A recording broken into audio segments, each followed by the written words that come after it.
Apart from defending Ipob on national TV, what national effort has Peter Obi made? Omokri. Political analyst Omokri has claimed that the Labour Party presidential candidate Peter Obi has not contributed to the growth of the country in any way. According to Omokri, former President Muhammadu Buhari is a ruler, while President Bola Tinubu has shown that he's a doer. He also stated that former Vice President Atiku Abubakar is a leader. Omokri noted that the trio were in the June 12 movement resisted the third term agenda and the war against insecurity.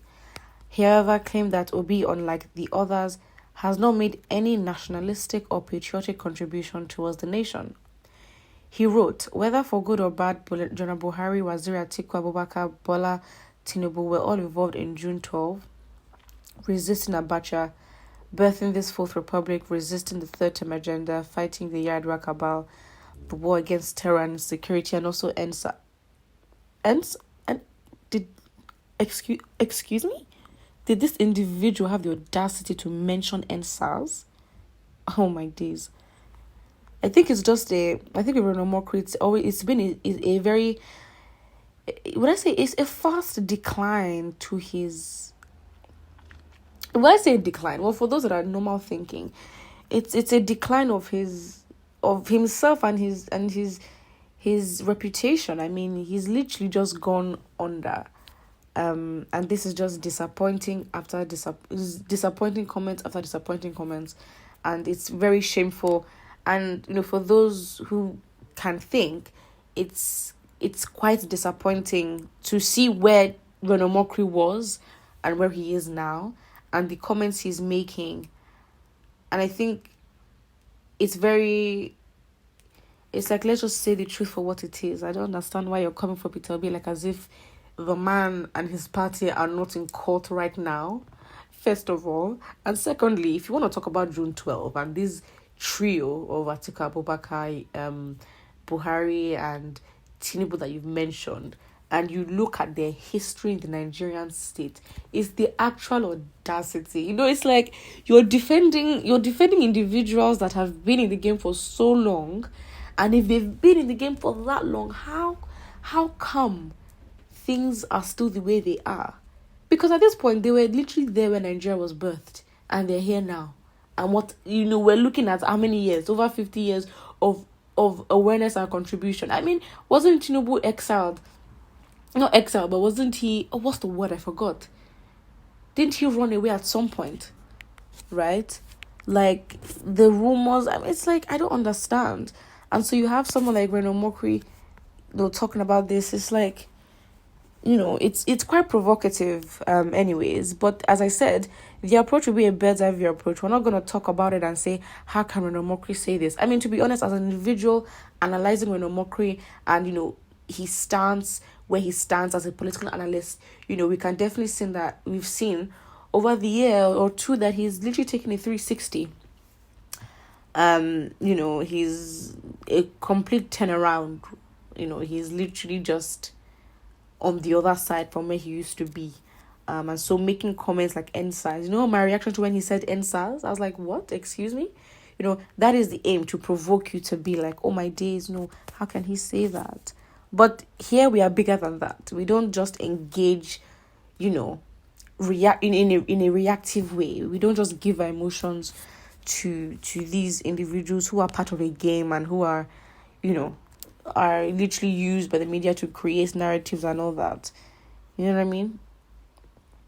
And to be honest, just to protect myself and, I don't want to lose brain cells, because, the comments here are really, when you talk about people say the obidiots, the obidogs, and then you also have people then talking about Tinubu and Atiku. It's like, this is what they want. It's been the agenda, it's been the strategy, it has been the tactic since the beginning. It hasn't changed. You just have new faces acting on the same script. And then, you would also have reactions from people where we are now criticizing Omokri and, would be so upset to see how drastic a change he's adopted because of where he used to stand on his political analysis and where he is now. and then the comments that he makes. It's actually quite shameful. So I think, to be honest, defending Ipob, all that, I mean, it's all narratives that are being pushed to, at this point, as I said, the Nigerian political scene might as well be a reality TV show. They literally give us content to use, and of course, we're human beings. They know what games to play and how to get us. We will fall for it. We will have discussions, or we'll talk on social media. We'll go and talk about this, that. I mean, it's like how to create controversy, and their tactics keep working. And obviously, apart from the tactics, we also look at the failed system that Nigeria is. So if we wanted to, actually implement change, it's like the system that is already there can either contain and allow for the change, or fight against it. And the system that we have currently fights against it. We have the three arms of government. Each section is just it's tainted, it's corrupt. You just have to start from scratch, because the people are, I don't know what else to say, but I think it would be very unwise, and to be honest, a waste of breath, to talk about how Omokri, he's this, how can he say this, look at what he used to be before, how can he talk about Peter Obi. It's like we're not all blind. We're not foolish. We know this man is in court. He's busy in court. He has things to do. Asking about what he has contributed to the national state of Nigeria, like as if this man was not governor. And I mean, it's like, people make comments as if you want them to school you. Like, Omokri knows what he's doing. So it's not for us to now tell Omokri and say, don't you know that Peter Obi was governor? Don't you know that he, when it comes to education in Anambra State, when it comes to education, healthcare, jobs, don't you know what he did? Don't you know the business? It's not for us to prove that. I mean, that's a waste of breath, and that's what they want, because they would. It's their way of distracting us, a way of distracting us from what really matters and what conversations we really should engage in. To be honest, it's very sad. What else can you say? But anyways, put what you think about this in the comment section below, and do not forget to like and subscribe.